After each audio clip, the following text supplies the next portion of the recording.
Mua më jep shpresë ajo që fituesi i zgjedhjeve në Hungari, Peter Magyar tha që unë dola në një media tha dhe mora 3 milion view. Dhe pastaj dola prapë dhe mora akoma më shumë. Nuk kisha ndërmend tha të drejtoja vendin apo tyja në politik, por tha pash që kur populli nuk kishte më frikë dhe më tej akoma kur populli u tall me liderin aktual tha, aty e kuptova tha që sistemi do ndryshonte dhe kasta e vjetër do ikte. Dhe unë këtë po shikoj te brezi i ri, që ata e para nuk kanë frikë, dhe ju e thatë, dhe ata po fillojnë ta tallin kryeministrin. Pra në vend që kryeministri, megjithëse kryeministri po mundohet t'i tall me ato pelikanin apo gjestet e tij, të cilat tashmë bëjnë qesharake, ironia që po përdoret në protestë është shumë më thjeshtë dhe shumë mesazh më i fortë se të gjitha mediat publike, televizionet që po nxisin një lloj propagandë kundër protestës ndaj qytetarëve. Megjithatë, protesta për të rikthyer elefantin në dom nisi nga një kauzë natyrisht mjedisore, por nisi dhe nga një kauzë për shkak të brutalitetit, pra u kundërvuen si një metaforë brishtësia e pelikanit me dhunën e këmirëziut apo luziut në rastin konkret. Por u transformuan në diçka tjetër ndërkohë, pra është e tekaluar zvërneci me fjalë tjera. Edhe s'është. Shiko, ajo dhuna aty që ndodhi përtej Gardhit është një dhunë që ne e përjetojmë çdo ditë.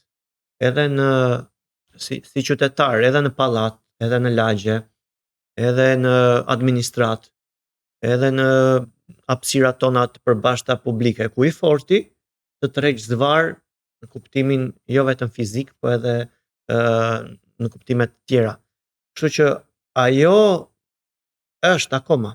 Pra, dhe shpresoj që të mos jetë pjesë e kësaj proteste. Ka tentativa që ajo dhunë të vi prapë ajo protesta nëpërmjet rrymave, partive të fortëve që ato kanë për ta marrë prapë. Pra, ai Gardhi i Zvërnecit po mundohet të hyjë prapë te protesta dhe të marrë hapësirën. Kështu që kjo nuk duhet lënë. Deri tani nuk e kanë lënë. Pra ka një lloj qytetaria aty brenda. Vetëm ka një gjë rigel të vërtetës. Ju përmendët rastin Peter Magyar. Peter Magyar sfidoi një sistem nga brenda sistemit. Pra ishte dikush që i kisha dhuruar dikur, e ka thënë dhe vetë, si student Viktor Orban, i cili vinte për herë 3 pushtet, dhe në 3 mbajti 3-4 mandate, natyrisht duke ndryshuar tërësisht fizionominë e tij dhe duke ngritur një sistem patronazhimi të ngjashëm atë të kolegut Traman në Shqipëri. Dhe arriti përkundër të gjithë pritshmërive fillestare, edhe të tija të vetë siç kundër shprehur në intervistë, të merrte një nga fitoret më publicitare, po i themi, apo tërmet politik në Hungari.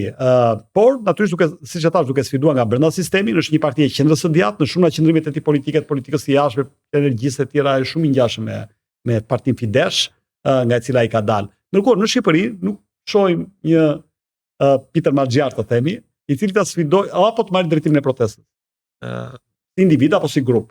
Do ta mirëprisja nëse do të ishte. Unë mendoj që rasti i Hungarisë lidhet me korrupsionin dhe me padrejtësinë e qytetarëve, nuk lidhet me përkatësinë i majt apo i djathtë, sepse siç e tha dhe ju, ai shkon në të njëjtën linjë ideologjike me ish liderin. Po kemi ditë atë simptoma në Shqipëri, pra. Por korrupsionin. Po, do të thënë këtu tashmë nuk është ne kemi problem se e majta po na qeveris keq dhe e djathta na ka qeverisur mirë.